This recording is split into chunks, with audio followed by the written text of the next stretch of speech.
Hello दोस्तों, SolidWork के इस वीडियो लेक्चर के अंदर मैं मोहसिन शेख आप सभी का स्वागत करता हूं। इस वीडियो लेक्चर में हम पार्ट एनवायरनमेंट से आगे बढ़कर असेंबली एनवायरनमेंट में के बारे में पढ़ेंगे। बेसिकली असेंबली एनवायरनमेंट वो एनवायरनमेंट है जहां पर हम अलग अलग पार्ट्स को जोड़कर एक फाइनल प्रोडक्ट का फाइनल रूप बना सकते हैं, यानी कि उसे असेंबली में बना सकते हैं, जो कि फाइनल हमारे प्रोडक्ट को एक फाइनल रूप देगी और जहां से हम अपने प्रोडक्ट को असेंबली लाइन पर भेज सकते हैं। तो आइए मैं दिखाता हूँ इसको हम कैसे करते हैं। यहाँ पर न्यू में असेंबली पसंद करेंगे, पार्ट की जगह पर असेंबली। अब यहाँ जो भी करंटली ओपन पार्ट हो गए वो यहाँ पर हमें लिस्टेड हो गए। इसके अलावा अगर हम कोई भी पार्ट इंसर्ट करना चाहते हैं तो यहाँ पर ब्राउज करके उसको उस पार्ट को हम ब्राउज कर सकते हैं। अब ओपन पार्ट है तो उस पर क्लिक करेंगे और अपना माउस यहाँ पर लाएंगे। जैसे ही हम अपना माउस लाएंगे हमें पार्ट का एक प्रीव्यू मिलेगा। जो पहला पार्ट होगा वो हमारा पार्ट फिक्स होगा, यानी कि जब भी हम उसे असेंबली में ड्रैग करेंगे किसी भी पोजीशन पर तो वहाँ पर वो फिक्स हो जाएगा। उसके बाद वो पार्ट मूवमेंट नहीं करेगा। तो ये एक बहुत ही नोट करने की चीज़ है कि जो भी पार्ट हमें, जो हमारा बेस पार्ट है वो हमें पहले रखना है, क्योंकि उसके बाद हम वो पार्ट मूव नहीं कर सकते। तो फिर से हमें असेंबली बनानी पड़ेगी, उस पार्ट को फिर से बनाना पड़ेगा। तो यहाँ पर मैं पहला पार्ट अपना है वो उसे ड्रैग करता हूँ तो वो आ जाएगा। तो फिर से इंसर्ट कंपोनेंट के अंदर जाकर दूसरा पार्ट सिलेक्ट करता हूँ, इंसर्ट करता हूँ दूसरा पार्ट, फिर से इंसर्ट कंपोनेंट और पार्ट 3। अब तीनों पार्ट मैंने इंसर्ट कर दिए है।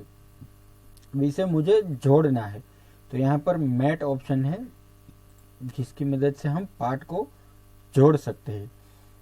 मैट ऑप्शन में हमें दो रेफरेंस देने होते हैं, दो फेस, एज या फिर लाइन। सबसे पहले हम फेस सिलेक्ट करें, उसके बाद लाइन और आखिर में एज सिलेक्ट करें, क्योंकि कई बार ऐसा होता है कि हम पार्ट को एडिट करते हैं तो उसकी एज को हम एक्सट्रूड कट कर देते हैं या फिर हम उसे फिलेट या फिर चैम्फर की मदद से उस एज को हटा देते हैं।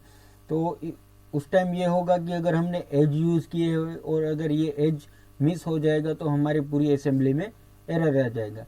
तो बेसिकली पहले से फेस यूज़ करें। तो यहाँ पर मैं पहले ये फेस और ये फेस सिलेक्ट करता हूँ।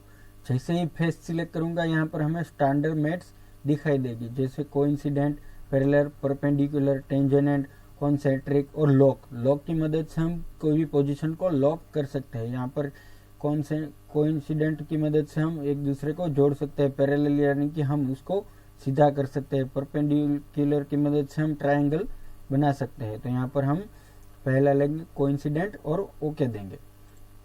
उसके बाद फिर से मैं ये अपसाइड की फेस और इसकी अपसाइड की फेस ये सिलेक्ट करूँगा तो देख सकते हैं दोनों को सिलेक्ट करने से ये पूरा का पूरा जुड़ गया है। ओके देंगे तो ये अपनी जगह पर आ चुका है।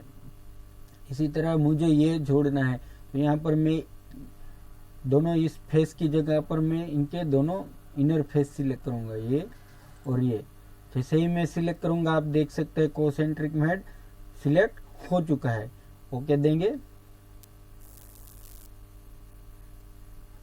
पहले कोसेंट्रिक मेड नहीं अप्लाई करते, पहले इन दोनों को एक सही लाइन में लाने के लिए दोनों ये फेस को सिलेक्ट करते हैं। यहाँ पर ये फेस और ये फेस दोनों एक ही लाइन में आ चुके हैं। ओके देंगे। अब दूसरी मेट ऐड करेंगे, यहाँ पर सिलेंडर फेस और इसका सिलेंडर दोनों सिलेक्ट करेंगे और ओके देंगे। देख सकते हैं कि दोनों जुड़ चुके हैं। तो दोस्तों ये था हमारा असेंबली के ऊपर वीडियो लेक्चर। दोस्तों आपको ये वीडियो लेक्चर कैसा लगा, आप हमारे यूट्यूब चैनल पर आकर हमें लाइक कीजिए, सब्सक्राइब कीजिए और हमारे वीडियो शेयर कीजिए। Thank you.